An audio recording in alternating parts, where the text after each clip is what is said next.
पुस्तकाचे नाव तृतीय रत्न. लेखक महात्मा ज्योतिबा फुले. तृतीय रत्न महात्मा फुले समता प्रतिष्ठानतर्फे प्रकाशित होणाऱ्या पुरोगामी सत्यशोधक या त्रैमासिकाच्या एप्रिल-जून 1979 च्या अंकात वर्ष 5 अंक क्रमांक 2 प्रथमच या नाटकाचे हस्तलिखित प्रकाशन झाले. नाटकाचे हस्तलिखित फुल्यांचे चरित्रकार पंढरीनाथ पाटील यांच्या खाजगी संग्रहात आढळले. हस्तलिखित प्रथम प्रसिद्ध झाले तेव्हा त्यासोबत प्राध्यापक सीताराम रायकरांनी लिहिलेली एक छोटीशी प्रस्तावनाही प्रसिद्ध झाली होती. या नाटकाच्या हस्तलिखितांच्या एका प्रतीवर तृतीय नेत्र असं शीर्षक दिलेले आढळले. या नाटकाचे हस्तलिखित आपण 1855 सालात दक्षिणा प्राइज कमिटीस अर्पण केले, परंतु तेथे असलेल्या भट्ट सभासदांच्या आग्रहामुळे युरोपियन सभासदांनी काही चालेना तेव्हा त्या कमिटीने माझी चोपडी नापसंत केली. या फुलेंनी गुलामगिरी या पुस्तकात नाटकासंबंधी उल्लेख केलेला आहे. पान नंबर 4. तृतीय रत्न.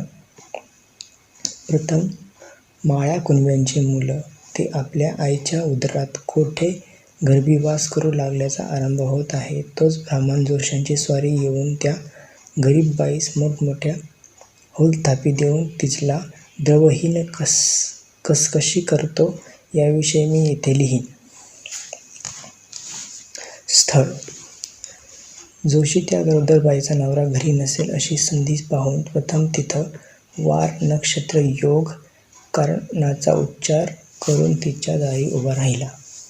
इतक्यात घराच्या धनणीने त्याचा शब्द कानी पडताच थोडी कोरडी भिक्षा हातात घेऊन बाहेर ओसरीवर आली. जोशी. थोडी भिक्षा पाहून मनात मोठा खट्ट करून झाला. बाई, मज ब्राह्मणास भिक्षा घेऊन आलीस, तीही का? बाई. महाराज, काय झाले? ही भिक्षा नव्हे काय? मी गरीब दोबी, माझा नवरा तर सर्व 4 रुपये दरमहिना मिळवीत असतो. जोशी. बाई, ही भिक्षा नव्हे, कोण म्हणेल, परंतु एवढ्या भिक्षेने माझं पोट कसं भरेल आणि मी तुझे कल्याण कसं चिंतावे? बाई. मोठा कंटाळा पाहून. जा बाबा, ब्राह्मणांची चिकाटीच मोठी. आम्हीही तुमच्या पोटाची काळजी कोठवर करावी. तुम्ही एखादा रोजगार धंदा करा ना. जोशी. रोजगार धंदा करणे हे आमचे कपाळीस लिहिलेले आहे. यात तत्वता काय जास्ती सांगितलेसे नाही असं म्हणत म्हणून. ते खरे, पण तुझ्या शेजारणीसारखे तुझेही नुकसान झाले नाही व तुला पुढे बोलू देणार नाही बरे. बाई. थोडा विचार केल्यासारखे करून. त्या बाईचे मूल ते आपल्या नशिबाने मेलं. जोशी. हे नशिबाने मेले काय? बाई. नशिबाने नाही तर कशाला? तुम्हाला पुष्कळ भिक्षा दिली नाही म्हणून मेले का? जोशी. थोडी का होईना, परंतु ती आमच्या संतोषाची असावी. बाई. तिने तुमच्या संतोषाप्रमाणे दिले असते तर तुम्ही तिचे मूल वाचवले असते काय? जोशी. यात काय संशय आहे का? जर तिने मला संतोषविले असते तर खचित मी त्या मुलावरील सर्व पीडा दूर केल्या असत्या आणि ती पुत्रवती झाली नसती काय? विदूषक. सर्व लोकांकडे हात करून. जोशी, आपल्या मुलास कसे मरून देत आहे, तुम्ही त्यास विचारा. बाई. तिच्या मुलावर पीडा तरी कसल्या होत्या त्याविषयी मला काही कळत नाही, तुम्हीच का सांगा ना. जोशी. काय तुला ग्रहाच्या पीडा ठाऊक नाहीत काय? अगे, जेथे महादेवासारख्या देवाला ज्याचे भय वाटून पाण्यात बुडी मारून लपावे लागले आणि त्याच्या झपाट्यातून वाचले तरी कोण? विदूषक. महादेव भोळा खरा, म्हणूनच त्याने जोशांचे ऐकून ग्रहाला भ्याला. बाई. तर ते मजला पीडा करीत आहेत काय? जोशी. तुला तर नाही, पण तुझ्या होणाऱ्या मुलाला मुळावर फार ते टपले आहेत.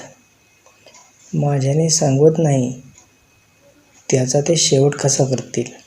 विदूषक. जोशी, जर मरणापासून माणसे वाचविता तर इंग्रज सरकाराने औषधी उपाय करण्यास एकीकडे ठेवून सर्व इस्पितळेही मोडून ते सर्व काम जोशांच्या गळ्यात का बांधित नाहीत. बाई मोठी घाबरी होऊन मुठीतील भिक्षा उभ्यानेच सुपात टाकत हात जोडून मोठ्या आवाजाने म्हणाली, महाराज, यास काय उपाय असल्यास सांगा. जोशी. तू वेडी आहेस. त्याचविषयी उपाय काय? तुझ्याने होतात. तुझ्या नवऱ्याला येऊन जाऊन 4 टिकल्या मिळणार. विदूषक. जोशांना जर भविष्य कळून सांगता येते तर करंजावर उडी मारून मेलेल्या पेशव्यांविषयी सर्व त्यांच्या सरदारास पूर्व कळवावे म्हणून जोशांनी ज्ञान त्यावेळेस कुठे बंगल्यात गेले होते का. बाई नवऱ्याचा कसचा देतो असे म्हणून. तुम्ही म्हणता ते खरे आहे, पण तुम्ही कृपा करून मला किती खर्च लागेल ते सांगा बरं. जोशी. बरं, मला ह्यावात तर जाऊ दे. पुढे त्याविषयी पाहता येईल. माझी भिक्षेची वेळ जाते. बाई मोठ्या आग्रहाने. असे नका करू महाराज. मी तुम्हाला तुमच्या भिक्षेपुरते दाणे देते. जोशी. तू दाणे देशील खरे, पण त्याचे दळणावळ जळण याखेरीज भाजी तुपालाही काही नको. तुझे एकटे दाणे घेऊन घुगऱ्या करून खाऊ काय. बाई. महाराज, तुमच्यापुरते सर्व काही जे पाहिजे ते सर्व मी देते, पण तुम्ही माझ्या होणाऱ्या बाळावरील ग्रह कसे दूर होतील याविषयी उपाय सांगावा, म्हणजे तुमचे मजवर मोठे उपकार होतील. जोशी. तुम्ही कुणब्यांच्या बायका काय बोलण्याप्रमाणे कराल. अगं, तुझा नवरा आता आला म्हणजे तू आपल्या घरात जाऊन बसशील, मग माझ्या इकडे काही का होईना. बाई. महाराज, असे कसे होईल. कारण माझा नवरा नेहमी असे म्हणत असतो की वर्णमान ब्राह्मण गुरु ब्राह्मणास दिल्याने काही कमी होत नाही, पण मला चाकरी फार हलक्या दर्जाची काय करू. ईश्वर जर माझ्या धन्याला मनात उभा राहून माझा पगार वाढविल तर खचित मी ब्राह्मणास पाहिजे ते देईन. इकडे जोशी गालातल्या गालात हसून मिटक्या मारीत होता. यावरून तुम्ही काय त्याचे भय बाळगू नका, परंतु लाचारीमुळे कदाचित माझ्याही काही कुरकुर केली तर करतील. परंतु महाराज, मी घरातून जाऊन येईन तोपर्यंत थांबा थोडेसे. असे म्हणून बाई चालते झाल्या. विदूषक. जोशीची फसवण्याची गोळी तिरासारखी लागू झाली नाही बरे. जोशी. बाई, नको, मला जाऊन दे आता. पुरे तुझ्या गप्पा. बाई घरात घाईघाईने जात असताना मागे तोंड करून. थोडीशी तरकळ काढा. आता मी आले असे समजा.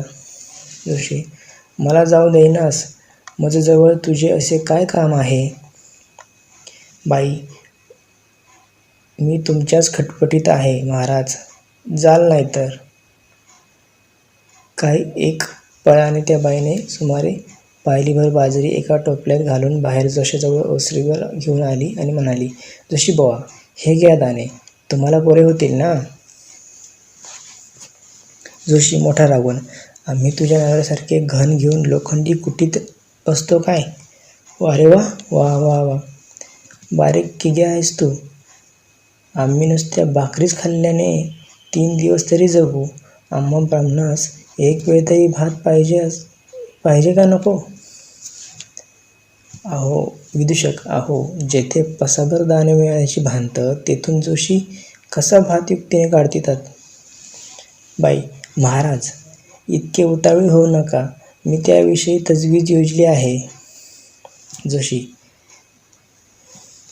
हां, असे आहे काय. बाई, तुला सर्व समजते म्हणून कमरेची तपकिरीची डबी काढून मिशावर ताव घेऊन मोठ्या डौलाने नाकात झटके मारून कळीत जसं की कोणी दयाराम आत्माराम लेखच.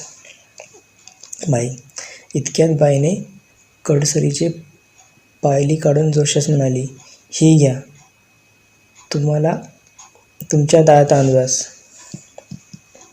जोशी. थांब, मला तपकीर तर ओढून दे.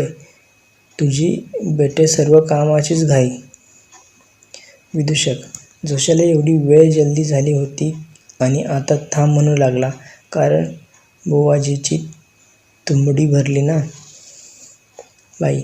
महाराज आता सुस्वस्थता घेऊन समाधानी झाले ना. झाली खरी. जोशी. झाली खरी, पण आता बसू नको. जल्दी करून एक पैसा आणि लहानगी सुपारी या माझ्याजवळच्या पंचांगाला वहा, म्हणजे मी तुझ्या होणाऱ्या मुलाच्या ग्रहाच्या येणाऱ्या पीडा दूर करण्याविषयी उपाय सांगतो. इकडे या बाईजवळ सध्या पैसे नाही म्हणून शेजारणीपासून हात उसने घेऊन कडसरीनं एक सुपारी काढून जोशाला पुढे ठेवून मोठ्या नम्रतेने तिच्या पाया पडून जरा क्वचित पलीकडे कपाळावर हात ठेवून मोठी उदास होऊन बसली आणि सांगा महाराज असे म्हणाली. विदूषक. महाराज पोटाशी अगस फार कठीण आहे बरे. जोशी. बाई. तुझे 9 राशींचे नाव काय. बाई. माझे नाव जोगाई. नंतर जोशाने राशीचक्र आपल्या पुढे मांडून काही वेळ उजव्या हाताच्या अंगठ्याच्या अग्राने टोकपाखीच्या बोटांच्या पेऱ्यावर नाचून तोंडातल्या तोंडात पुट करीत नंतर काही वेळ दात पुटपुटत ओठ खाऊन बाईच्या तोंडाकडे वारंवार पाहिल्यासारखे करून. जोशी. बाई. तुझ्या नावाची मकर रास आहे. मकर राशीचा शनी तुझ्या मुलाला छळ्या वाचून राहणार नाही, हे खचित असे समज. याला उपाय तू सध्या नेहमी आजपासून दर शनिवारी पंचमुख्या मारुतीवर 1 रुपया 1 रुईच्या फुलांची अथवा पानाची का होईना माळ करून घालीत जा, म्हणजे तेणे करून तुझ्या जीवाला काही समाधान वाटत जाईल.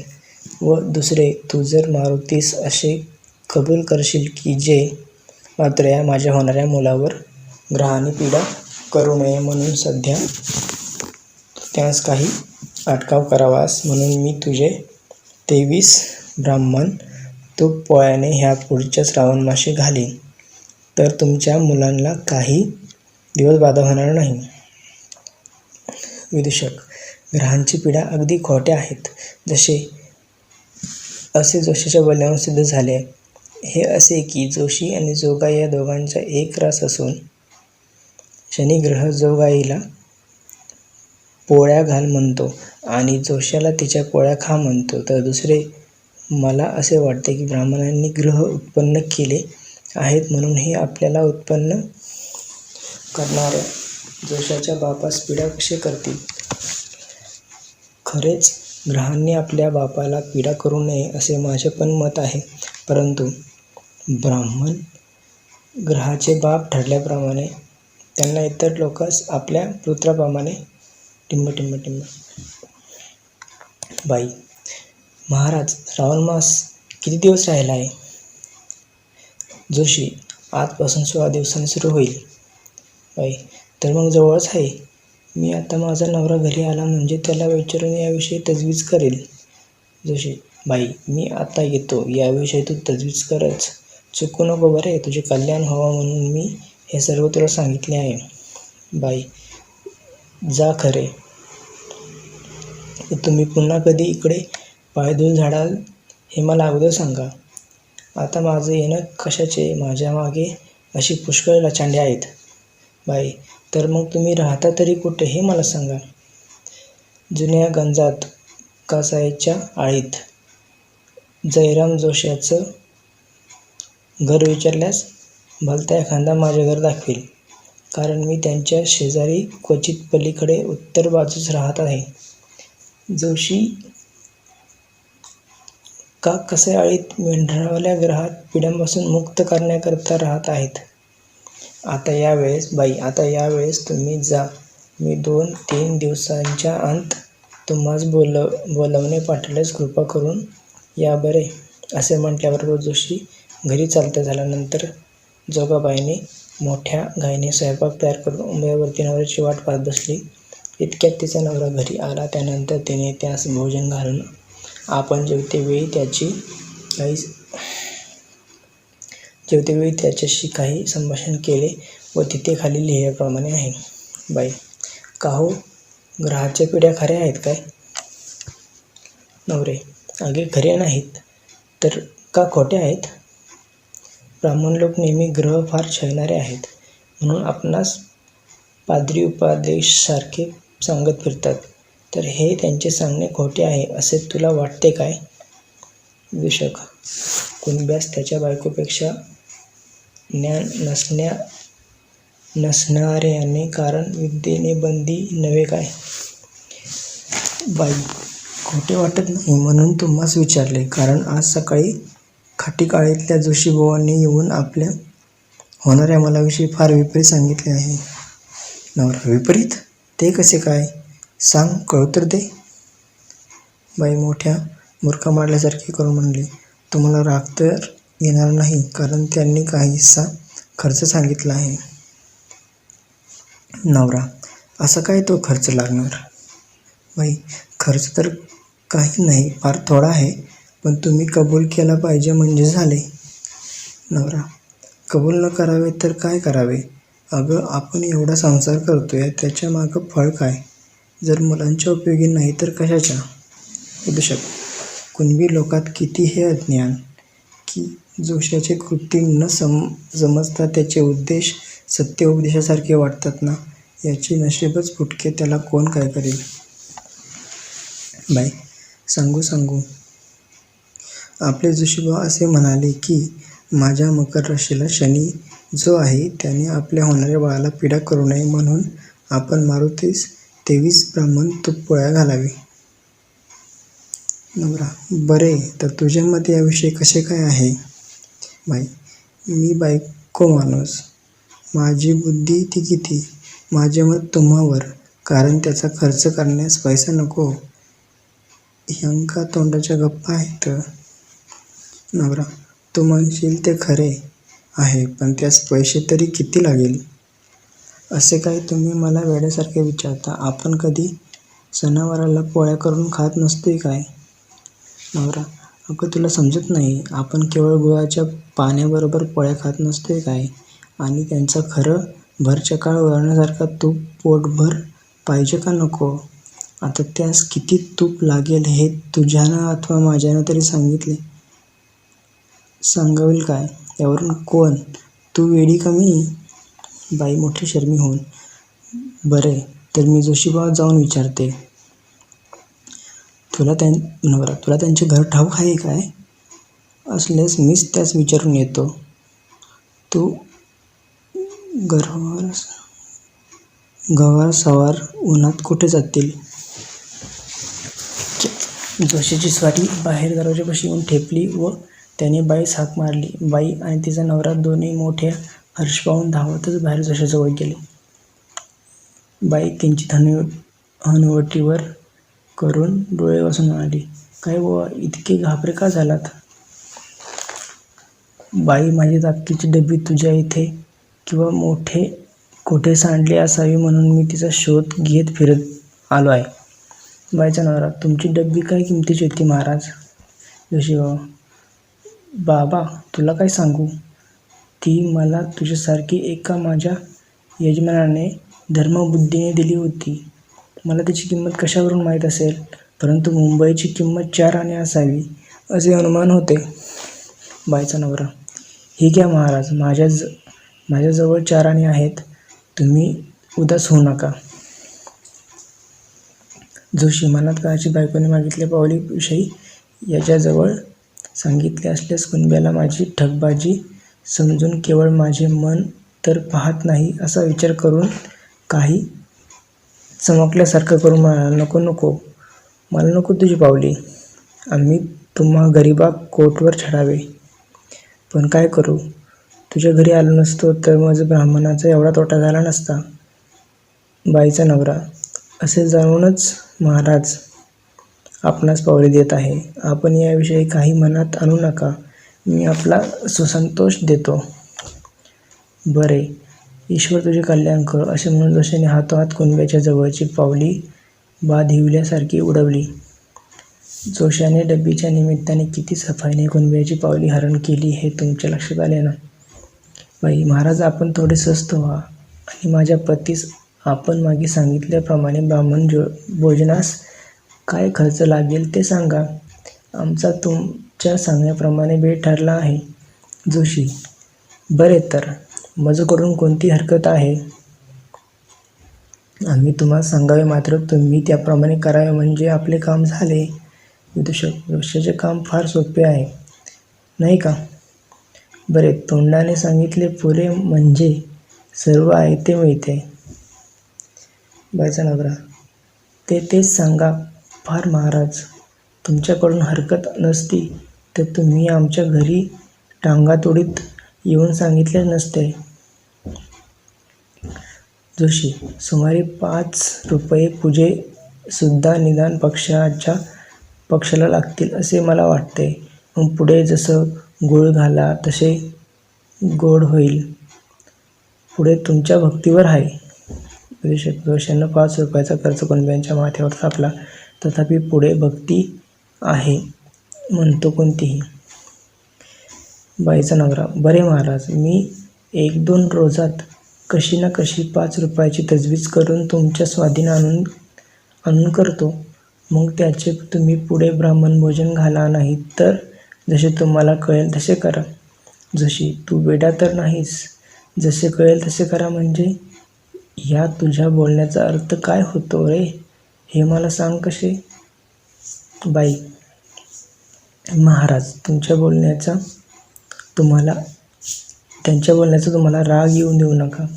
आम्ही किती केले तरी कुणब्याची जात. आम्ही नांगर हाकूनच राहावे. तुम्हाशी कसे बोलावे आम्हाला काय ठावे?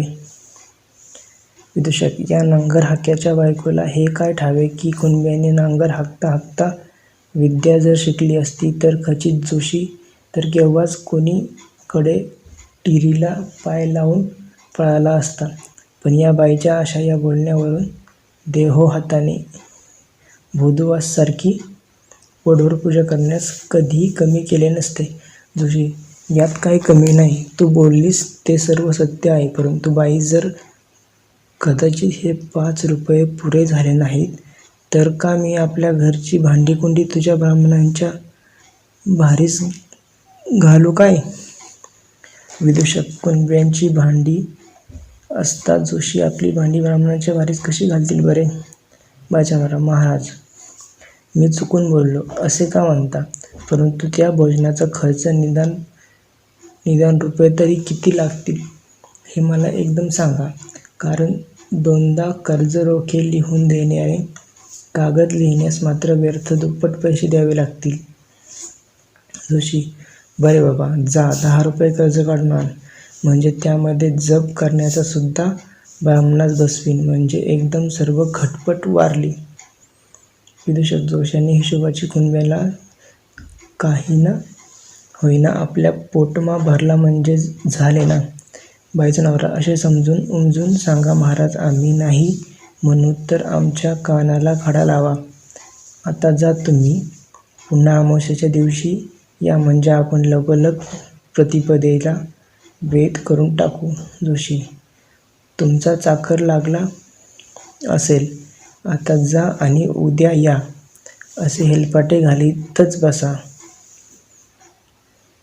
बाई: महाराज, तुम्ही हेलपाट्यांविषयी काही काळजी करू नका. मी काही तुम्हाला आणखी देईन. मी तुमचा उपकार ठेवणार नाही. असे बाई बोलत जोशाच्या घरचा रस्ता धरला. परंतु जोगाईचे हे अविचारी बोल ऐकताच जोगाईच्या नवऱ्यानं तर कंबर खचून मनातल्या मनात असे म्हणाला की आपल्याला कर्ज तरी कोण ख्रिस्तीवाल्याशिवाय देतोय, आणि हे कर्ज फिटेल तरी कधी? कारण आपल्याला रुपये मिळणार सर्व 4, आणि हे मूळ नव्हे, पण माझ्या मरणाचा मूळ म्हटल्यास बरं होईल. बाई: का हो, दिलगीर का झाला? तुमच्या मनात जोशीबुवाच्या मेहनतीबद्दल काही देऊ नये याविषयी विचार करीत होतात काय? नवरा: मनात येऊन फळ काय? त्यांच्या मेहनतीचे दिल्याशिवाय हे सर्व होईल तरी कसे? परंतु आता आपण कर्ज कोणाकडून काढावे याचा विचार मी करीत होतो. बाई: तुम्ही का काळजी करता? जा, बापजी ख्रिस्तीवाला काळ्या वावरात राहतो, त्याच्यापासून 10 रुपये सवयीने काढून 12.5चा ख्रिस्तरोखा लिहून द्या म्हणजे आपण वजवज फेडून टाकू तर काय राहतं. विदूषक परंतु ह्या अशा बायास हे अगदी कसे कळत नाही की ख्रिस्तीवाले त्यांच्या घरादारांचे उन्हाळा काही एक दिवस करीत असतात. कोणत्या हा देवभोळेपणा पुढे लागलेच 4-5 दिवसात जोगाईने जमीन आणि आपलं कुळ होऊन कर्ज रोखा लिहून देऊन रुपये काढून घरी घेऊन आले आणि जोशास बोलावणे आपण स्वतःच्या घरचा शोध करीत जाऊन घरी घेऊन आला. नंतर बुवाजीस उभे अंताने रुपये खळखळ वाचून त्यास दाखवून असेच म्हणाले, आता जल्दी करा महाराज. जोशीबुवा जल्दी तर केलीच पाहिजे, पण मनापासून जप करणारा ब्राह्मण माझ्या खात्रीचा कोठे मिळतोय तर मिळव. महाराज तुम्हीच का जपाचे काम करा ना, कोणकोणते तरी मीच करू. हा एक मला मोठा त्रासच आहे. जप करणे हे का मोठे मिळतीचे अथवा विचार करून करण्याचे काम आहे का. बाई महाराज तुम्हाला जसे आवडेल तसे करा, आमची काय हरकत नाही. तुमच्या हातून देवास पावले म्हणजे झाले. जोशी म्हणूनच मी त्याचा विचार करीत आहे. थांब थोडी, बोलू नको, मला थोडासा विचार करून दे. असे म्हणून मनात दामल्यालाच हे काम सोपवावं, कारण तो बेटा मोठा कुत्र्यासारखा वचवच बोलून या मूर्खांचा मुजला समजूतही करू लागेल असा भेद करून म्हणाला, ऐका माझा धाकटा भाऊ हे काम मनापासून करील असे मला विचारांती दिसून आले. बाई तुमचा दामू भाऊ आल्यास मग बरंच झालं की. जोशी बरे तर आता मी कोणकोणते धान्य व सौदा सूत किती आणावे हे तुम्हाला सांगतो. याकरता तुम्ही उभयतांशी शांत होऊन ध्यानात ठेवावे.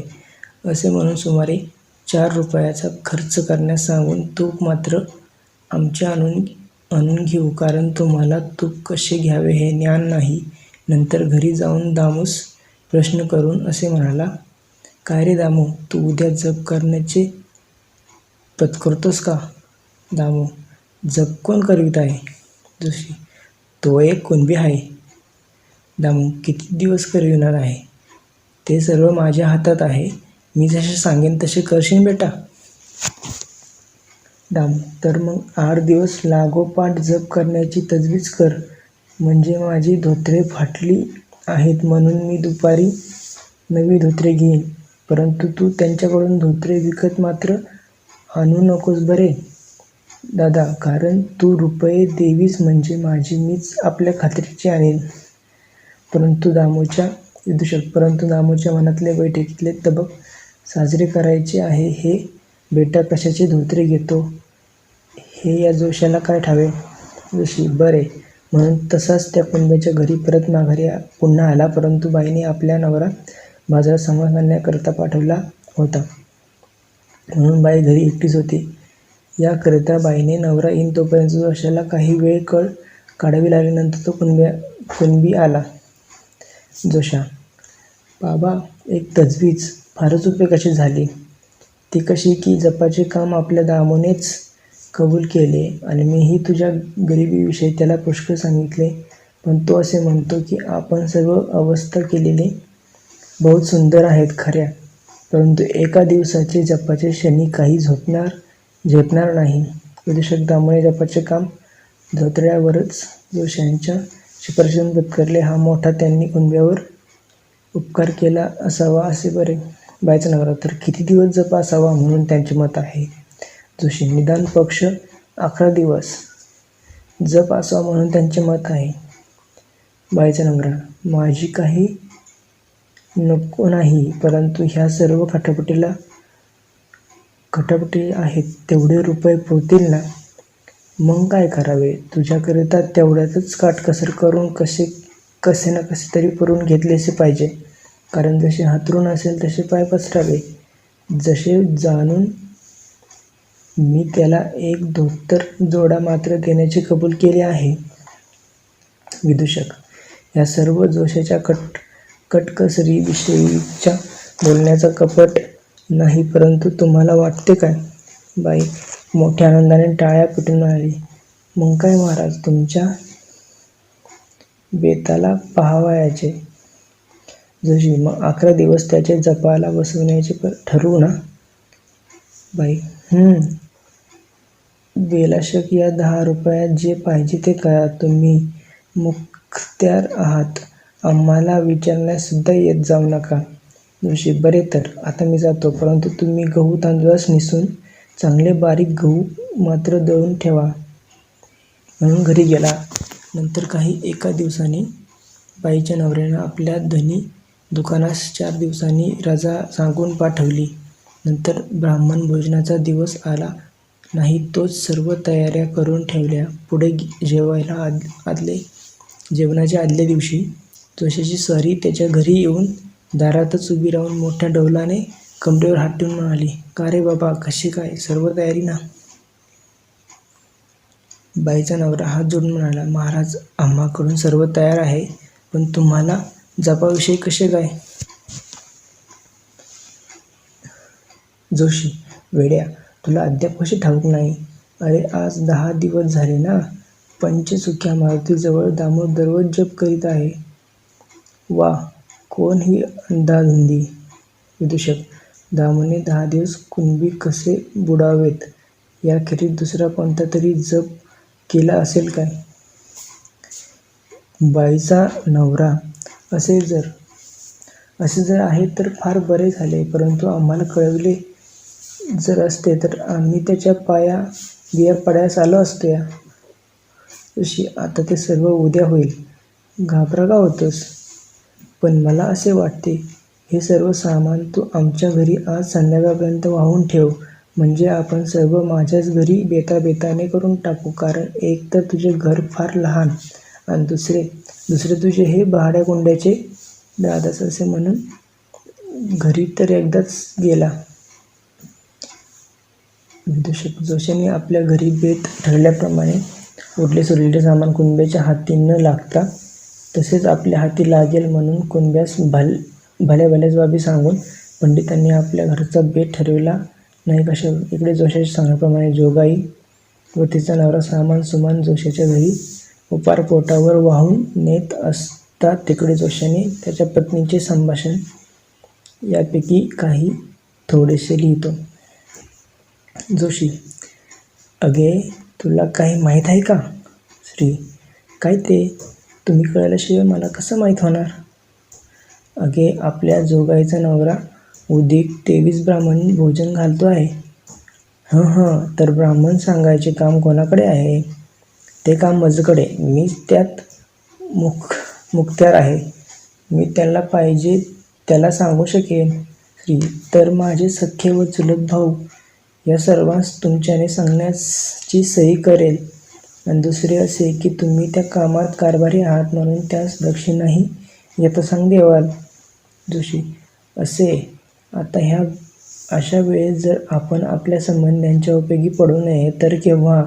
मी त्यांनाच बोलविणार आहे, परंतु त्यांना एवढी विचारून तुझे बरे कसे काय मत आहे म्हणून तुला विचारून पाहिले. श्री, अशा वेळेस जोशाने आपल्या संबंधांच्या उपयोगी पडावे, कारण त्यांना लुटीचे गहू आणि बाबांचे श्राद्ध म्हणतात. श्री, मोठा मूर्खपणा मानले. काय बाई, पुरुषाची जात. माझे का मत तुम्हास पाहायचे होतं. तुम्हाला का तुमच्या मेहुण्यांची काळजी नसेल काय? विदूषक, बाई जात पुरुषाची खरी, पण ती जात ब्राह्मणांची आहे बरे. तुला ठाऊक नाही म्हणून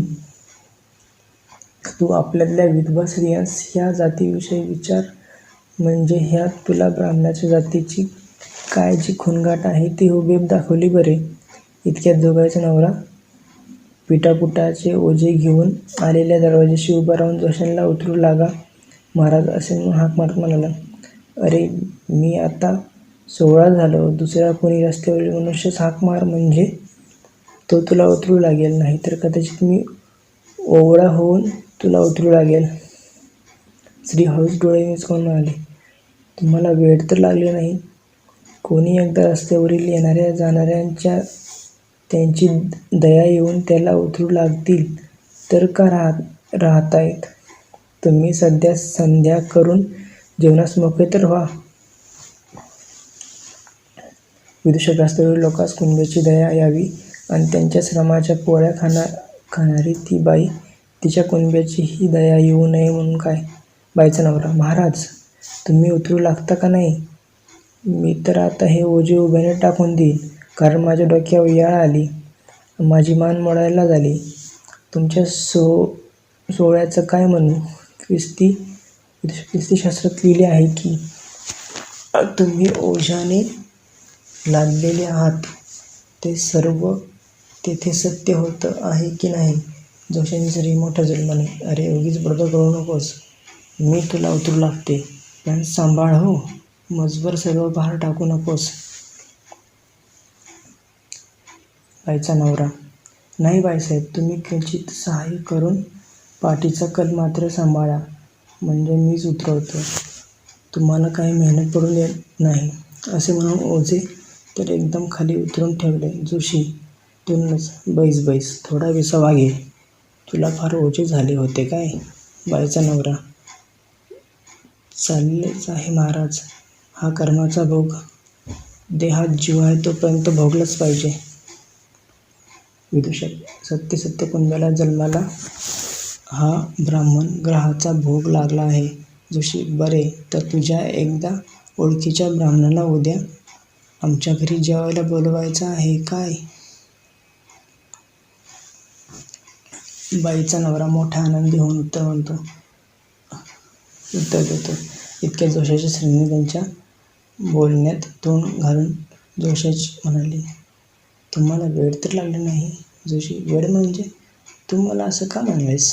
स्त्री: अहो, तुम्ही जर त्याच्या ओळखीच्या ब्राह्मणाला जेवायला बोलवायला म्हणतायस, तर ब्राह्मण भोजन आहे, मेजवानी आहे, हे मला अगोदर सांगा कसं?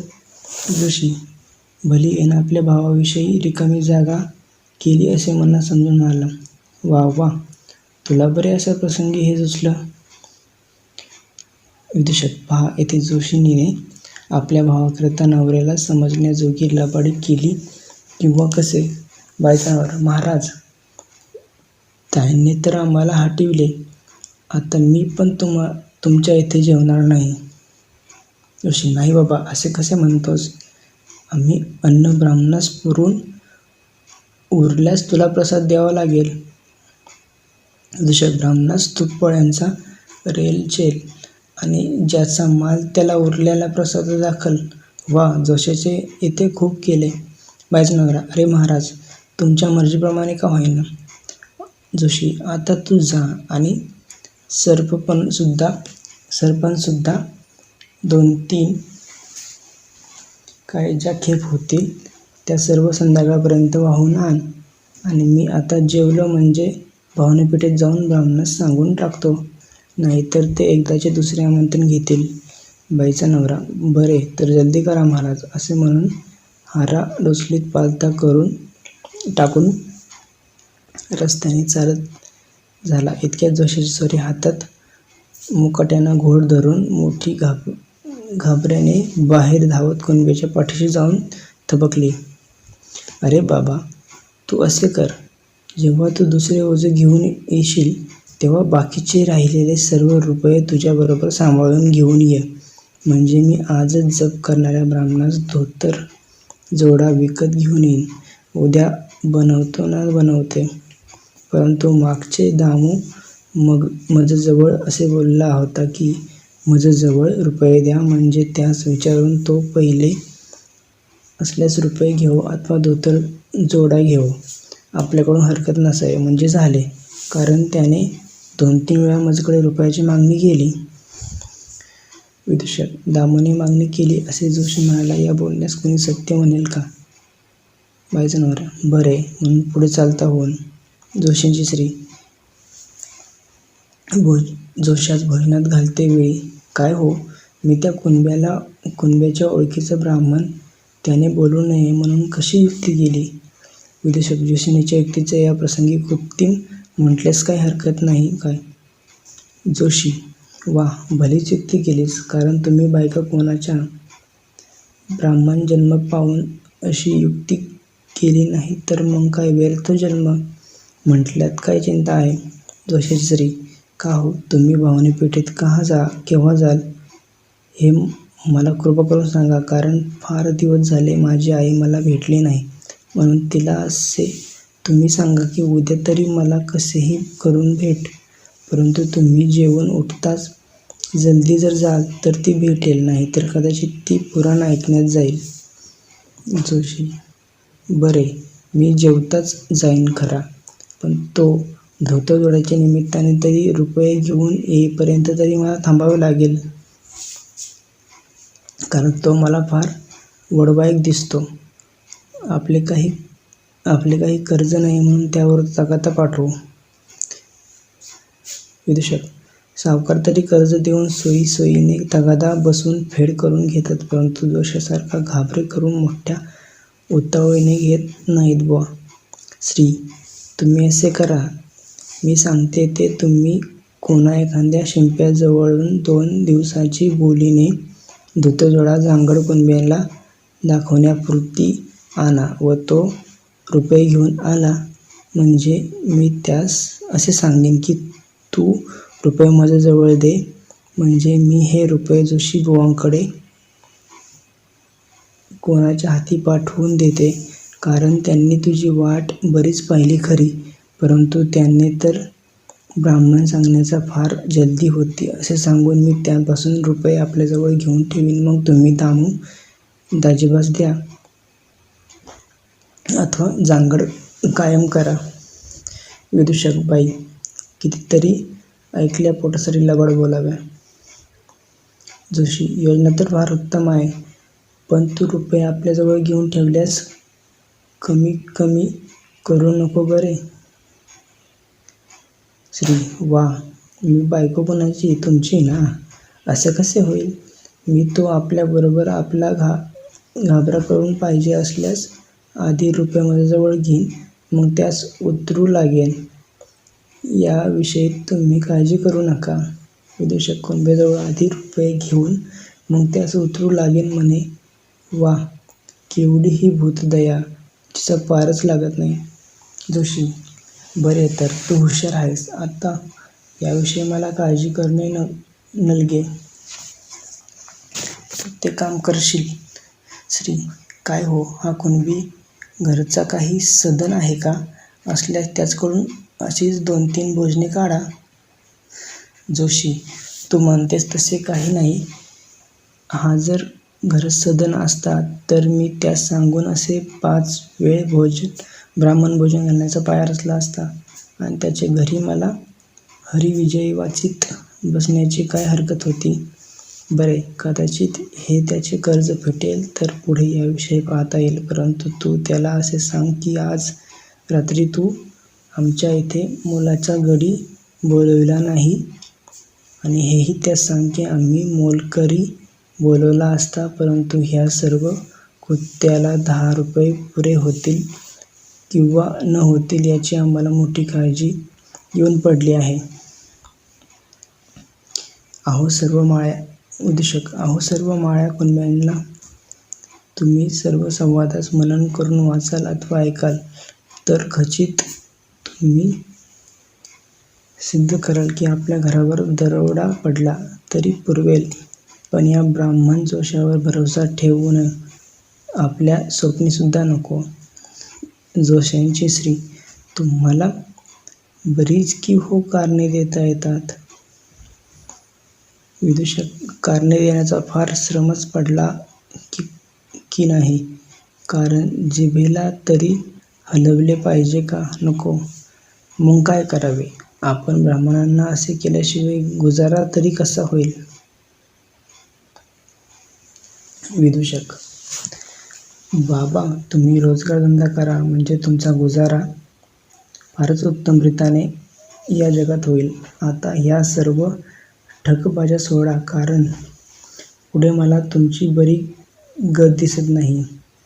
इतक्यात जोशाने जेवण संपल्यानंतर आचमन घेऊन अंग व वस्त्र अंगाला भोवती गुंडाळून सोवळे खुंटीवर टाकून घाबऱ्याने धोतर नेसून अंगरखा रस्त्याने चालता चालता अंगावर घालून सासूबाईच्या घरी जाऊन तिच्याजवळ सर्व जेवणाचा प्रसंग सांगून तुम्हाला घरी उद्या कसेही करून तिने बोलावले आहे असे सांगून कापडगंजात जाऊन एक धोतरजोडा उधार सांगाड करून घेऊन स्नेही वगैरे लोकांच्या भेटी घेण्यास सुमारे रात्रीच्या 10 वाजल्यानंतर घरी येऊन श्रीस रुपये पावल्याचे विचारून कुणबी निजावयास आलेला पाहून तीस शाबासकी देऊन बिछाण्यावर पडून सर्व रात्र झोप यथासांग घेतली.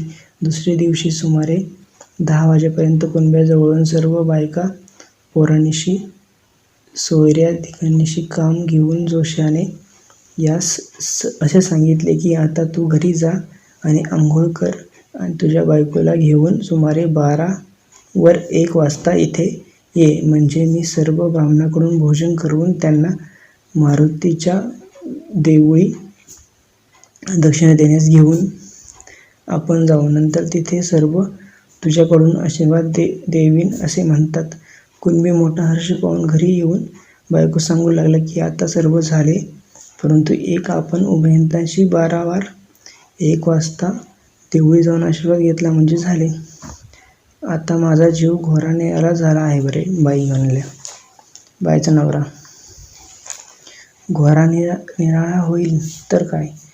इतक्या 12ची तोफ पडलेली ऐकून मोठा त्वरा करून सुमारे 12:30 वाजता जोशाच्या घरी जाऊन पाहतात तो त्यांची नुकतीच पात्रे पडत होती असे पाहून तेथे बाहेरल्या बाजूला ओळचणीखाली थोडीशी सावली होती. तिथे स्वस्त सुमारे 12 वर 3 वाजेपर्यंत दोघे उभयतांची गिणगिणी तिष्ठत बसली. इतक्या सर्व मंडळी सहित जोशाची स्वारी भोजन करून उठली. नंतर पान सुपारी खाऊन काही वेळ विसावा खाल्ल्यासारखे करून जोशाने घरात जाऊन एक पत्रावर या दोघांकरता काही शिजलेले अन्न घालून कुणब्याजवळ येऊन उभा राहिला आणि असे त्यास म्हणाला की हा प्रसाद आहे बरे. त्या तिकडे पलीकडे बसून स्वस्त आणि सावकाश खा. नंतर दुरूनच त्यांच्या पदरात ते पात्र टाकले. कुणबी मान हलवून म्हणाला, बरे महाराज, आमचे नशीब म्हणून आम्हास प्रसाद मिळाला. असे म्हणून ते सर्व अन्य दोघांनी एकीकडे बसून चाटून पुसून खाऊन पोटभर पाणी पिऊन दमदमीत दुसऱ्या ओळचणीखाली सावलीत जाऊन बसली. विदूषक कुणब्याकडे तोंड करून म्हणाला, अरे तुझे नशीब म्हणून जोशाने तुझ्या बायकोजवळ मूठभर भिक्षेची जागी पावलीभर दाणे, 1 पावली, 1 शिवराई, 1 सूप आणि तुझ्याजवळून डबीच्या 1 पावली हे सर्व तुम्ही उभयतांजवळून लुटून नेले व दुसरे त्या जोशाच्या नादी लागून धनी दुकानदारापासून 4 दिवसाचा खाडा मांडून त्याच्याबद्दल तू आपल्या 8 आणे मिळकतीवर पाणी घालून बायकोला जमीन आणि आपण कुळ होऊन 10 रुपयाकरता 12.5 रुपये आपल्याला बोकड्यावर अंधासारखे शेकवून घेऊन रात्रदिवस 4 रोज गुलामीसारखी ब्राह्मण भोजनाची तयारी केलीस व जोशाचे नशीब म्हणून त्याने काही श्रम केल्यासारखे तुझ्याकडून भोजन खर्च करून त्या दामूभावास फुकट्या फाकटी तुझ्याजवळून धोतरजोड्याकरता रुपये देऊन त्याचे आपले सर्व भावबंध, सोयरे धायरे व घरची दारेची माणसे यास आपली पंक्तीला घेऊन तुझ्या अगोदर भोजनात सारून उठला व त्याने सर्व तुला काल रोजी उचलून लागण्याचा सुद्धा कंटाळा केला. तथापि या निर्लज्जासारखे सर्व सुमान तसेच त्याच्या घरी वाहून आज 10 वाजेपर्यंत त्याच्या घरी व कामाचे चेंद उपसून नंतर जोशाला सांगितल्यावरून तू त्याच्या गावात सरहार बायकोला घेऊन 12 वर 1 वाजले नाही तोच येऊन सुमारे 4:30 वाजेपर्यंत उन्हाच्या झळा वाहणाऱ्या या सावलीत तिजल्या दिनासारखा शेजारी घेऊन बसून शेवटी जोशाला थोडे शिजलेले अन्न तुझ्या पदरात टाकून तुला दूर बसून खा म्हणावा. यावरून तुझ्या नशिबासारखे नशीब या भूमंडळावर तरी दूर बसून खा म्हणणारा. यावरून तुझ्या नशिबासारखे नशीब या भूमंडळावर कोणतरी तरी कोणाचे आहे काय? नाही. तुझ्यासारखा वेडा ब्राह्मणाचे अशा ख्रिस्त मतानुसार इंग्रजांच्या राज्यात ऐकून फसणारा मला तर हिंदुस्थानाखेरीज दुसऱ्या कोणत्या ठिकाणी या भूमंडळावर सापडणार नाही. नंतर ब्राह्मणी ज्ञानप्रकाशाच्या तोंडाजवळ नेत म्हणाला, का रे बाबा, तुझे जातवाले ब्राह्मण आता तुझ्या नजरेसमोर असे करीत आहेत किंवा नाही?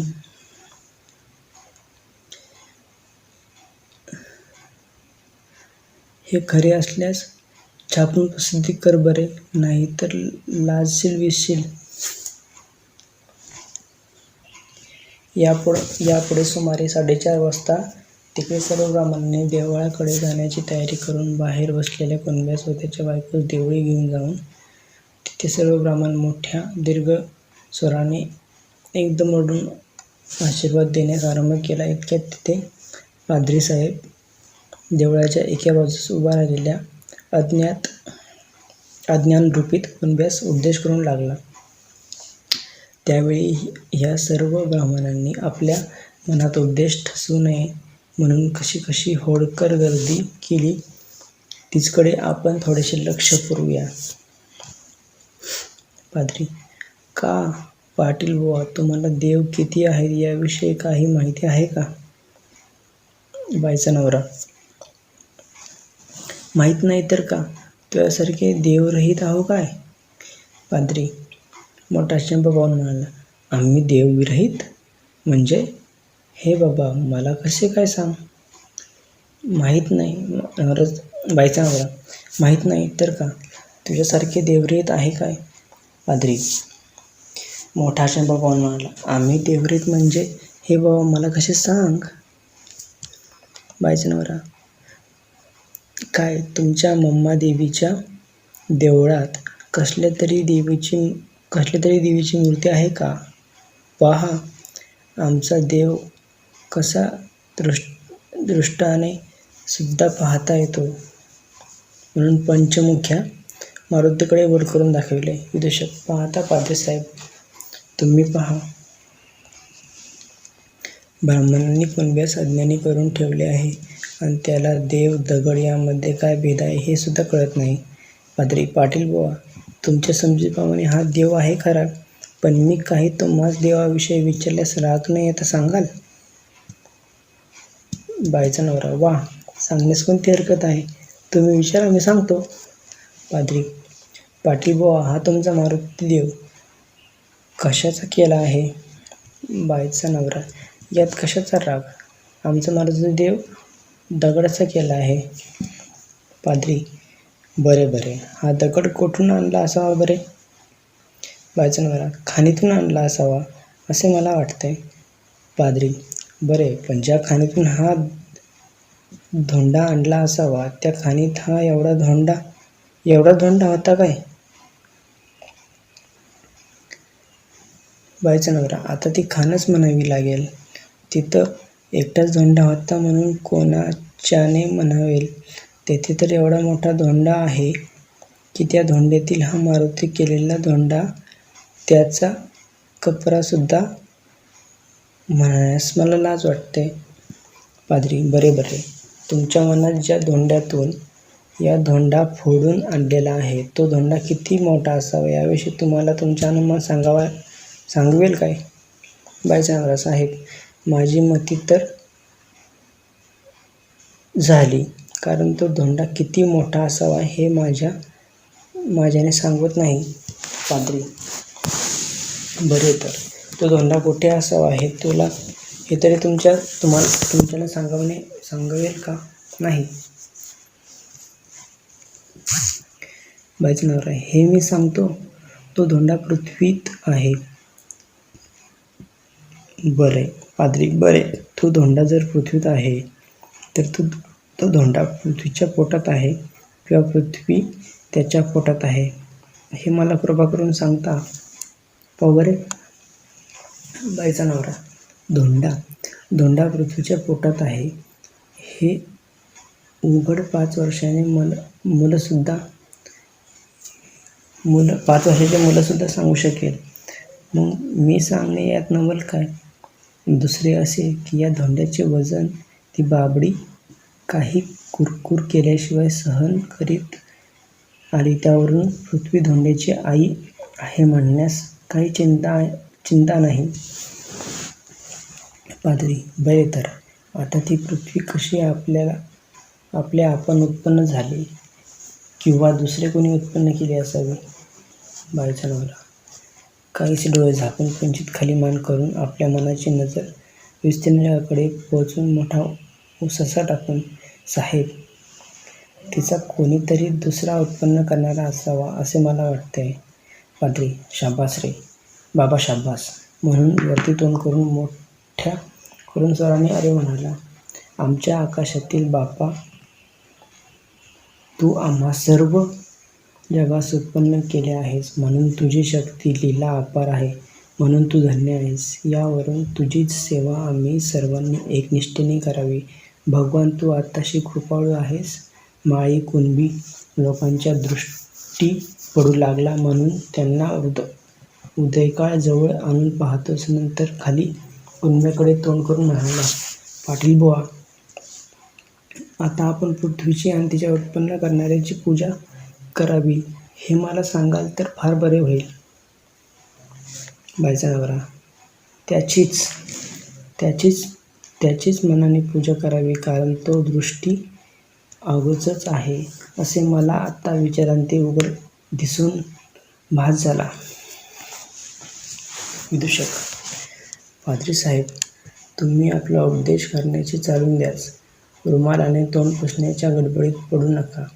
नाहीतर ते बडबड करणारे ब्राह्मण कदाचित याच्याजवळ दाखल झाल्यास ते सुद्धा तुमचा द्वेष करायला लागतील. कधी कमी करणार नाही. याविषयी अनुभव तुम्हाला असेलच. मी याविषयी तुम्हाला सांगावे असे काही नाही. पाद्री: पाटील बुवा, तुमचा विचार तसा तुमच्या मनात आहे ना? मला थोडेसे दुसरे काही विचारायचे आहे. विचारा म्हणाल तर विचारतो. पाद्री: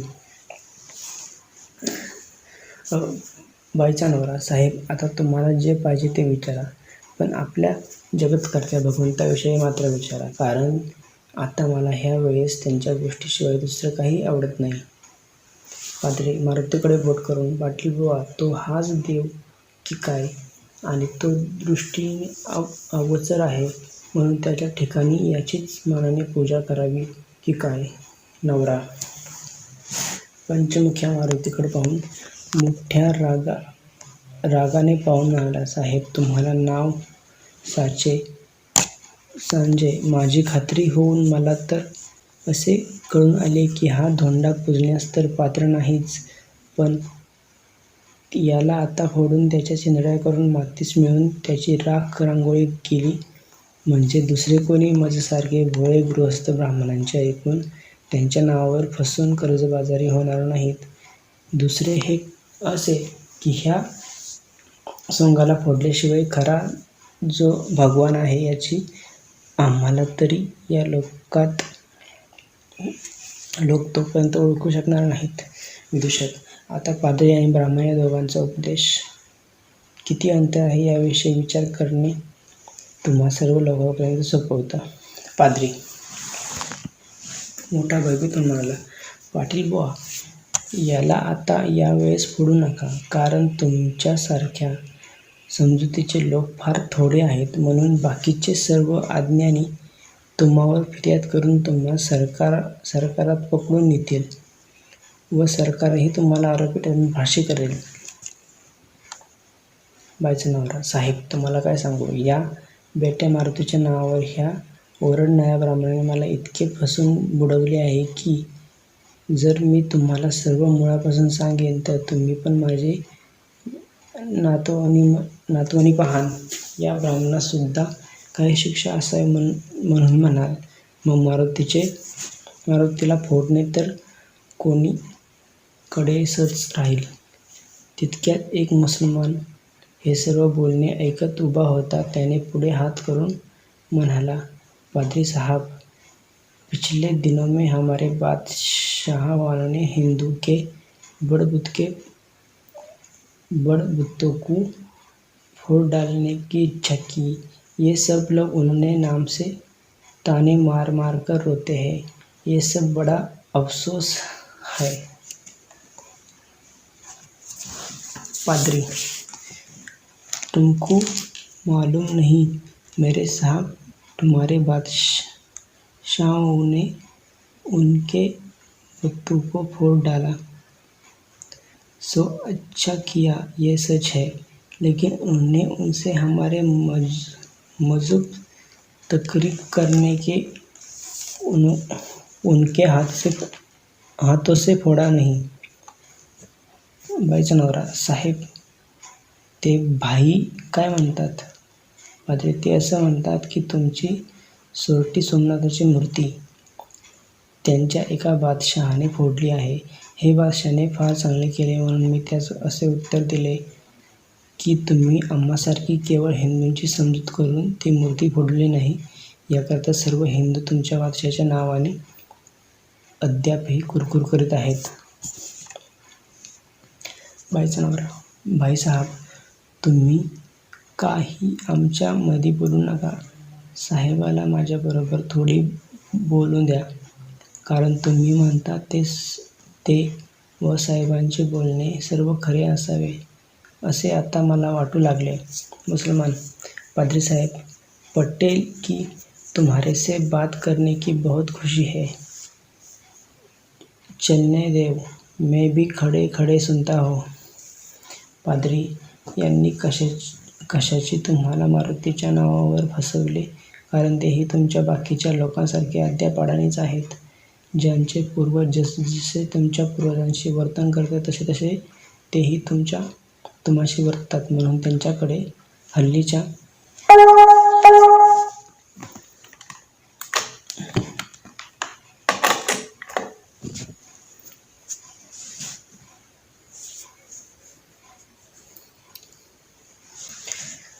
त्यांच्याकडे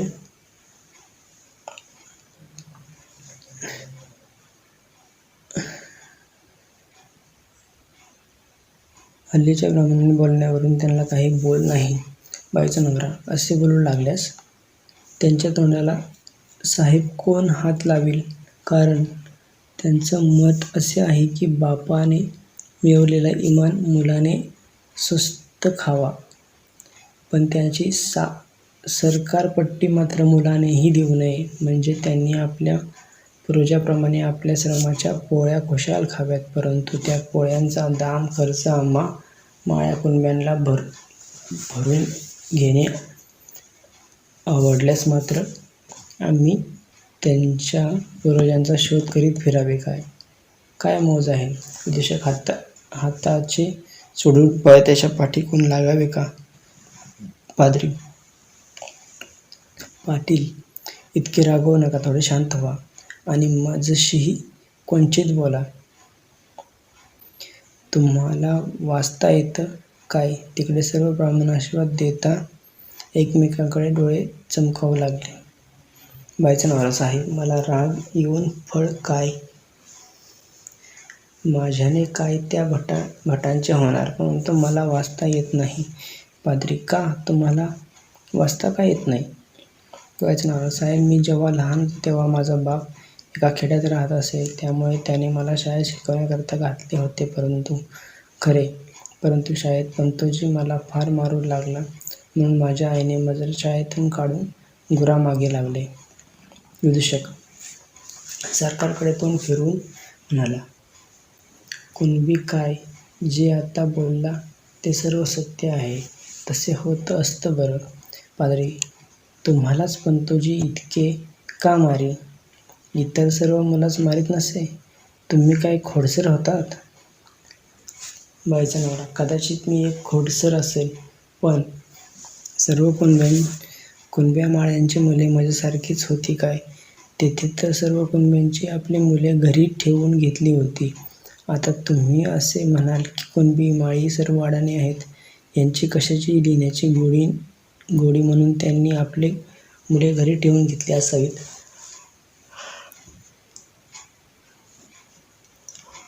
पाद्री: होय, ब्राह्मण लोकांच्या सांगण्यावरून. माझं मत तसंच आहे.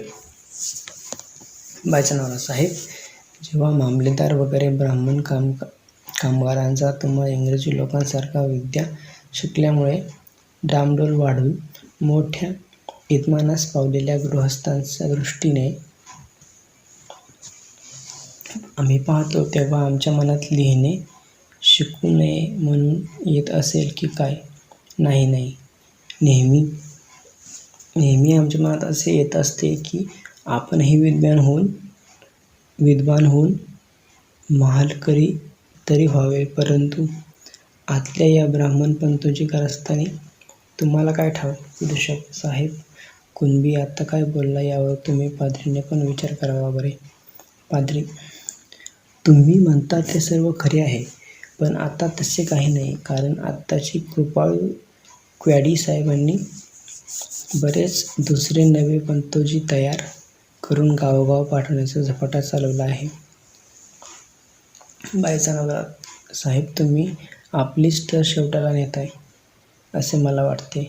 अहो, आपल्या क्वॅडी साहेबांनी हत्ती एवढाले पंतोजी तयार करून गावोगावी शिकवण्याकरता पाठवले हे मला ऐकून माहिती आहे. पण फळ काय? त्या गावातील सर्व ब्राह्मण लोक कुणब्या माळ्यांनी आपली मुले शाळेत पाठवू नयेत म्हणून आतल्या आत त्यांना उपदेश करून अथवा कुलकर्णीपणाचा धाक दाखवून आपल्या मुलांना शिकवण्याच्या आड येत नसतील काय? पाद्री: छे पाटील बुवा, हे केवळ तुम्ही द्वेषबुद्धीने बोलता. कारण आत्ताशी सर्व ब्राह्मण लोक आमच्या तोंडावर तुम्ही बाकीच्या सर्व लोकांना विद्या शिकवावी म्हणून बोलत असतात. पाद्री: विदूषक: पाद्री साहेब, तुम्ही थोडे दिवस कळ काढा, म्हणजे सर्व कुणब्या माळ्याला एकदम अशी त्यांच्या घराण्याची आरोही सरकारच्या कदमापाशी येईल. कारण आत्ताशी त्यांना थोडेसे कळू लागले आहे. तथापि ब्राह्मणास अद्याप आतल्या आत भीतच आहेत. बाईचा नवरा: बरे, जर सर्व ब्राह्मण आमच्या शिकवण्याविषयी तोंड देखील काळजी वाहत आणि बोलण्याविषयी साहेब लोकांच्या मागे गावोगाव जाऊन तशी वर्तणूक करितात असे तुम्हाला पक्की खात्री आहे का? विदूषक: का? पाद्री साहेब, तुम्ही इंग्रजांनी आमची विद्या शिकवली तरी बहुतेक इंग्रज तुम्हाला हाताखाली शिकवेल. ब्राह्मण काहीतरी भेद असलाच पाहिजे म्हणून बोलत नसतात काय? पाद्री: आता ते आम्हालाही बोलून दाखवितात. एक आणि तुम्हालाही वहिवाट करतात. दुसरी. याला आम्ही काय करावे? विदूषक: असे मार्गावर या साहेब. केवळ सुधारलेल्या ब्राह्मणांच्या मसलतीवर भरोसा ठेवून त्यांच्या धोरणाने चालू नका. बाईचा नवरा: आता मीच तुम्हाला कसे म्हणून सांगू? पाद्री: सांगा तुम्हीच. का? सांगा ना. कारण कोणाची अक्कल वाटली नाही. बाईचा नवरा: मला असे वाटते की सरकारी बोर्ड ऑफ एज्युकेशनच्या द्वारे असा एक नियम करून टाकावा की दर खेडेगावांनी माळ्या कुणब्यांच्या वस्त्यांना अनुमान करून त्यांची मुले शाळेत अमुक असावीत. जर कदाचित तितकी मुले गावकरी भरती करून देणार नाहीत तर एकदम तिथली शाळा मोडीत जाईल. मग हे पाहून हेच ब्राह्मण लोक अशा कुणब्या माळ्यांची शाळा पाठवतील म्हणून उपदेश करू लागतील. शेवटी असे सुद्धा म्हणू लागतील की अहो माळ्या कुणब्यांनो हो, मागे ये शास्त्रात लिहिले आहे की शूद्रांनी लिहिले शिकू नये. हे सर्व खोटे आहे. विदूषक: साहेब, असे न म्हणून काय करतील?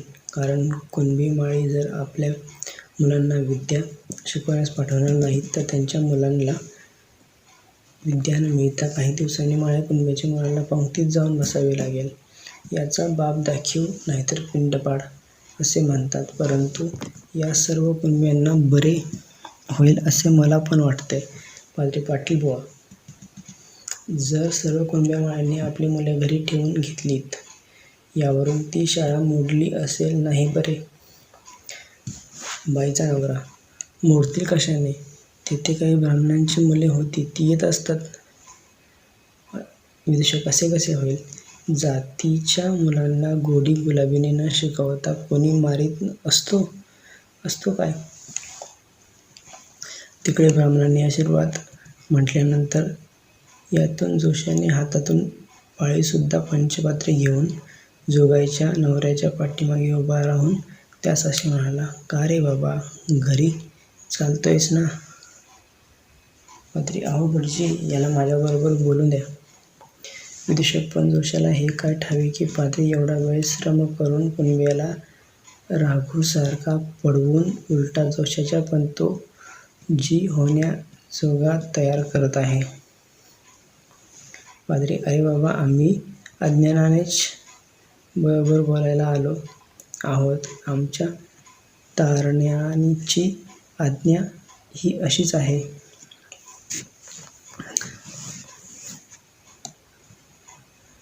विदूषक: धन्य धन्य तुमचा तारणारा, की ज्याने या सर्व माळ्या कुणब्यास इंग्रजी सरकारच्या हातून तारण्याविषयी सतत उपाय चालवला आहे. जोशी: बोला, येऊन द्या तुमचा येशू ख्रिस्त कुणब्याकडे तोंड करून म्हणाला: जा बाबा बाट, याचा उपदेश ऐक. कमी करू नको, म्हणजे पुष्कळ गाव खायला मिळतील. असे म्हणून तेथेच एका बाजूला तरफड उभा राहिला. विदूषक: हे काय या जोशाचे ठावे की येशू ख्रिस्त यांच्या 4 तोंडाच्या ब्रह्मदेवाला सुद्धा काही दिवसांनी पाठवण्यास कधी कमी करणार नाही. पाद्री: पाटील बुवा, ब्राह्मणांची मुले शिकत राहिली आणि तुमच्या लोकांनीच मुले का निघाली? जोशा तोंडाकडे पाहून भल्यासारखा करून: साहेब, आता मी काय सांगू, तुम्हाला का कळत नाही? पाद्री: पाटील बुवा, ब्राह्मण बुवास भिवू नका. सांगा काय जे खरे असेल ते, म्हणजे मी ज्ञानोदंत काही कोणाचे भय न धरता छापून प्रकट करील. विदूषक: हे एक माझे भविष्य ध्यानात असू द्या बरे. पुढे काही दिवसांनी ज्ञानोदयाची किंमत कुणब्यांनाही करवणार नाही. जोशी हळूच कोणास ऐकू न जावे म्हणून जोगाईकडे तोंड करून: जोगाई, तुझ्या नवऱ्याला वेड तर लागले नाही? आत्ता तुझा नवरा साहेब लोकांशी बरोबरी करावयास लागलाय, पण घरी भांडी कोणी घासावीत बरे? विदूषक: व्हा रे, इंग्रज लोक की ज्यांची बला ईश्वर दूर करो.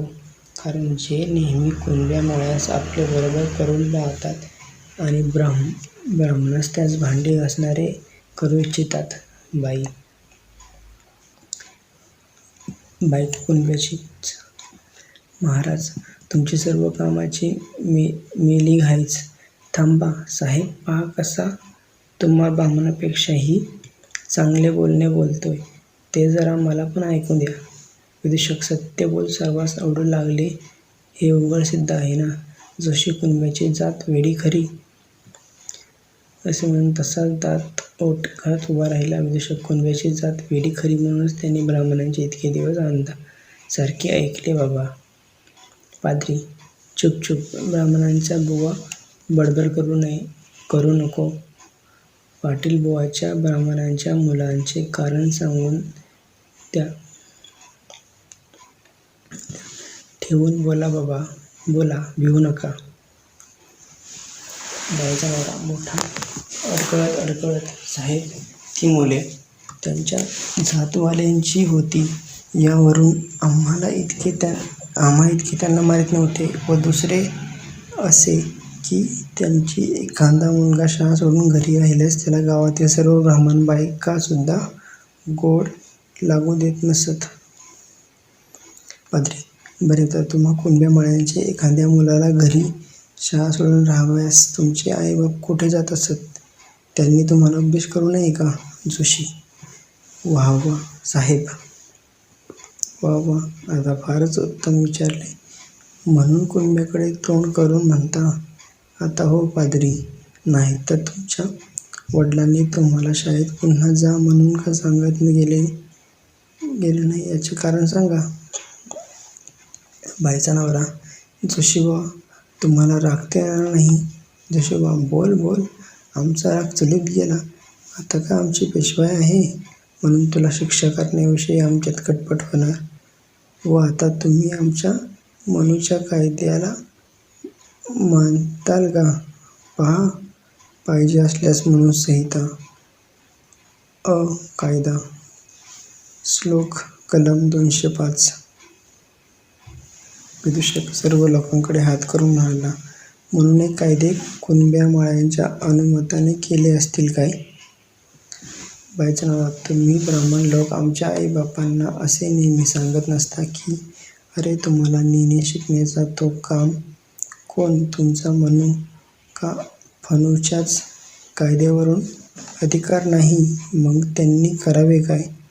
त्यांनी का तुमच्या मनूच्या कायद्याच्या हरताळ लावून आपापली मुले शाळेत घातली की काय?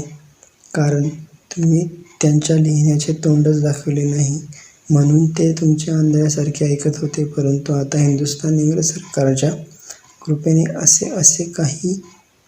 आमचे काही एक माळे कुणबी प्रवेशवर करेल तर महार मागही येतील आहेत की ते तुमच्या मनू का फणू कायद्याला हरताळ कोण लावीत बसतो म्हणून हे जे असे एकदम सिद्ध करून दाखवतील की मनूचे म्हणून जे काही कायदे आहेत ते सर्व तपकिरीच्या पुड्या बांधण्यास विकीन त्यांच्या कवड्या करून आंधळ्या पांगळ्यांच्या धर्मशाळेत पाठवून द्याव्यात.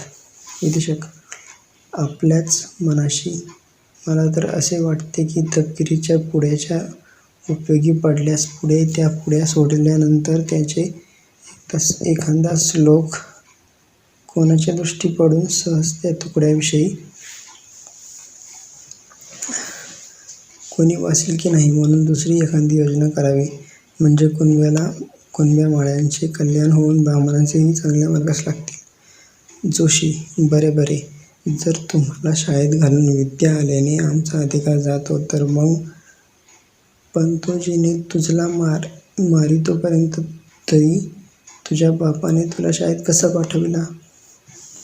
नवरा, हे काय तुम्हाला ठाऊक नाही? जेव्हा शाळेवरील सुपरिटेंडंट अथवा कोणी मोठा साहेब येऊन सर्व जातीच्या मुलांना शाळेत घेतली पाहिजे म्हणून ताकीद देत असल्यामुळे भट कुलकर्णी सरकारास दाखविण्यासाठी मात्र कुणब्यांची मुलांची भरती मेंढरासारखी करून साहेबांची स्वारी येईन तोपर्यंत शाळेत कोंडून ठेवीत असतात काय? आणि दुसरे असे, तुमच्याबरोबर आमच्यातलाही एक तरी ह्या वेळेस लिहिणे शिकून हुशार झाला का? झाला असल्यास चला माझ्या लहानपणीच्या गावात आणि दाखवा. जोशी, मग हे साहेबास कसे ठाऊक नाही? बाईचा नवरा, त्यांना कसे ठाऊक होईल? त्यांना कोण सांगेल? असा कोणाचा मजदूर होता? जोशी, तुझे वडील नव्हते काय? बाईचा नवरा, आमचे वडील होते खरे, पण जेथे पाटलास तरी कुलकर्ण्यांच्या व ब्राह्मणांच्या चुक्या सांगाव्या म्हणून धैर्य होत असते काय? नंतर खालचा ओठ दातात धरून मनातल्या मनात म्हणून असे कधी भगवान करील की आमचे सर्व लोक तुम्हा ब्राह्मणांच्या चुक्या बेधर तुमचे भय न धाता सरकारजवळ जाऊन सांगेल?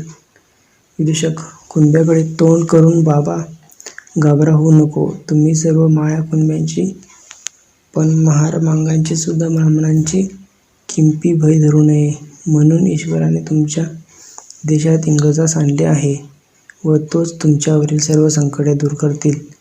जोशी, तुझकडे काही बोल नाही. हे कलीचेच महात्म्य म्हणून तुम्ही आम्हा ब्राह्मणांना लबाड्या बाहेर पाडू लागलात. विदूषक सर्व लोकांकडे हात करून, या राज्यात विद्येचे द्वार सर्व जातींना खुले असतानाही यांच्या लबाड्या बाहेर कलियुगात सुद्धा पडू नयेत असे यांना वाटते. बाईचा नवरा: साहेब, तुम्ही ऐकले ना? हे मी जे बोललो ते लबाड आहे का?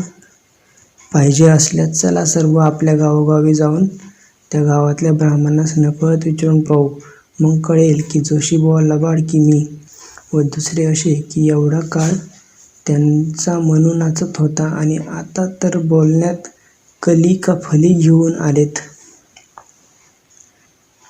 आता जर मी विचार करून बोलू लागल्यास त्यांच्या मनूसारखी ही कलीची मोड माझ्याने काढणार नाही. परंतु पुन्हा कधी फावल्यास पुढे याविषयी बोलून त्याची खात्री मीच करीन, कारण आता मला याचे सर्व विचारांती खोटे दिसून येऊ लागले. जोशी: अरे, तुला लबाड कोण म्हणाला? मी आमचे ब्राह्मण लोक लबाड आहेत म्हणून म्हणालो. परंतु बाबा, असं तुम्ही बोलू नये. साहेब किती दिवस येथे राहणार? शेवटी तुम्हा आम्हाशीच गाठ आहे, कारण मुसलमानाप्रमाणे हे इंग्रज राज्य आज नाही तर पुढे काही वर्षांनी जाऊन पेशवाई येईल. अरे ब्राह्मण हे पूर्वीपासून 18 वर्णाचे गुरु असल्यामुळे तुम्ही शूद्रांनी आम्हास वंदावे यातच तुम्हास ईश्वरप्राप्ती आहे. विदूषक: सर्व लोकांकडे हात करून ब्राह्मणाने इतर शूद्र व शूद्र जातीवर केलेली विद्याबंदी उठवून त्यांना शिकवून शहाणे करण्याकरता ईश्वराने या देशावर इंग्रजांना पाठवले आहे.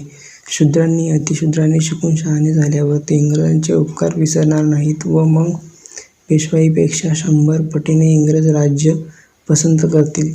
पण पुढे तर मोगलांप्रमाणे इंग्रज लोक या देशातील प्रजेला छळतील. पण छळतील तर विद्या शिकून शहाणे झालेले शूद्र अतिशूद्र लोक पूर्वी शूद्रांना झालेल्या जहामर्द शिवाजीप्रमाणे आणि आपले शूद्रादी अतिशूद्र राज्य स्थापून अमेरिकेत लोकांप्रमाणे आपला राज्यकारभार आपण पाहतील. पण भटांनी ती दृष्टी व नष्ट पेशवाई आता पुढे या लोकांच्या कधीच येणार नाही, हे जोशीबुवांनी पक्के ध्यानात ठेवावे. आणि तसेच ईश्वरप्राप्ती भटांना झाली नाही ती पुन्हा शूद्रांना कोठून करून देतील. बाईचा नवरा: अहो भटजी, या इंग्रजी राज्यापुढे आता तुम्ही ती जुलमी पेशवाई कधी टिकाव धरून येणार नाही. या पेशवाईत शूद्रावर व त्यातील अतिशूद्रावर जे महामार यांच्यावर जो जुलूम झालाय याची आता आठवण होऊन देखील नको. या इंग्रज राज्यात आमच्या लोकांनी विद्या शिकल्यावर त्यांना चांगले कळू लागले व मग पुढे ते तुमच्या भटब्राह्मणांचे काही एक चालू देणार नाहीत. पाद्री: पाटलांनी काही खोटे सांगितले नाही. यांना आता देवाच्या दयेने जे सत्य ते कळले व कोणास न दाबता हे मात्र तोंडाने बोलून दाखवले. सहजगत्या त्यांच्या तोंडातून निघालेल्या सत्य बोलायल्यावरून असे अनुमान करावे की ईश्वर काही दिवसांनी प्रथम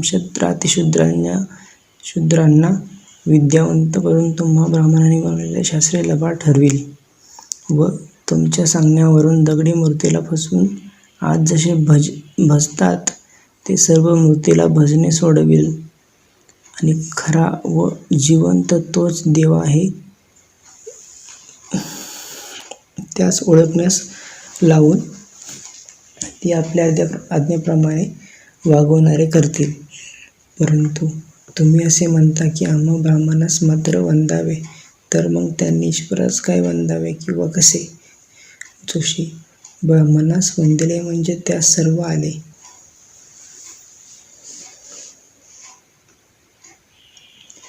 विदूषक: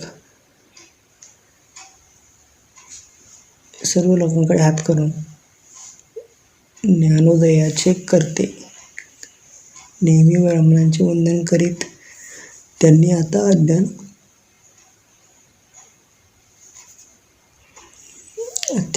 अज्ञान कुणब्या मावळ्यांच्या व मांगामारांच्या वंदनांची आशा करू नये अशी माझी सर्व जोशांस सूचना आहे. व पुढे जोशी कुणब्यांच्या माळ्यांच्या लग्नातही कसा घोटाळा घालीत असतात. यावेळी लग्नाची सुपारी मला आल्यास मीही तेथे येऊन मला काही असे सुचल्यास ब्राह्मणांच्या तोंडावर बोलण्यास कधीही कमी करणार नाही, असे म्हणून सर्व लोकांस सलाम आलेकून करून विदूषक चालता झाला. पाद्री कुंभ्याकडे तोंड करून, बाबा, जेथे देवाची ब्राह्मण बरोबर करू लागले, तेथे त्यांची समज समाधानी करावी अशी माझी मोठी इच्छा होती. परंतु आता संध्याकाळ झाली आहे, म्हणून मी जातो. तुम्हास आपण तुमचे ईश्वर होऊन कसे फसवीत आहोत, याविषयी सर्व समजूत काढावी. ते कृत्रिमी व लबाड आहेत, असे मला त्यांच्या बोलण्यावरून आत्ताच दिसून आले, असे म्हणून पाद्री टोपी डोक्यावर ठेवून चालता झाला.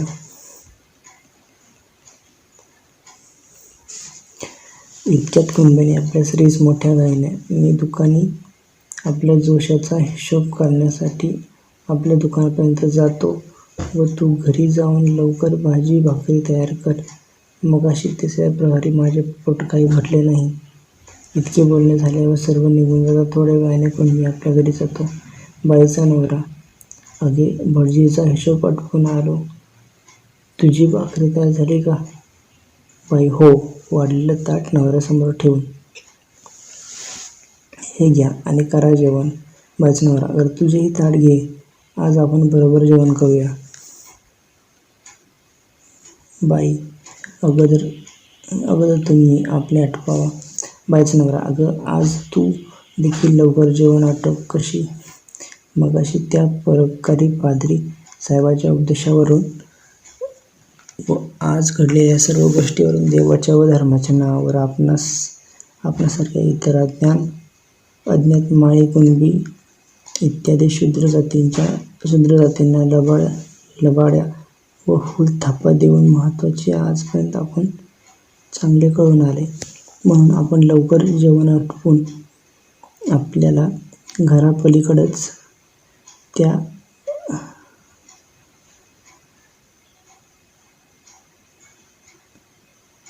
ज्योतिराव गोविंदराव फुले यांच्या वाड्यात त्यांचे श्री सौ सावित्रीबाई फुले यांनी उपवर स्त्रियांसाठी रात्रीची जी शाळा घेतलेली आहे, त्या शाळेत तू आजपासून जावे व तिथे ज्योतिराव फुले यांनी वयस्कर पुरुषांकरता रात्रीची जी दुसरी शाळा घेतली आहे, तिथं आजपासून मी जाणे सुरू करतो.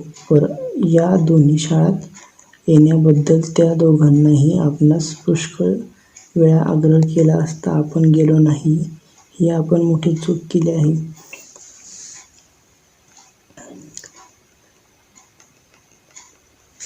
बाई, जेवण्यास बसून, ठीक आहे.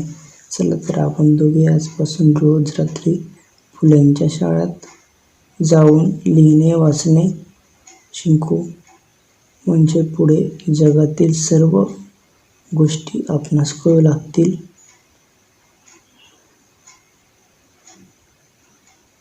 नंतर बाई व तिचा नवरा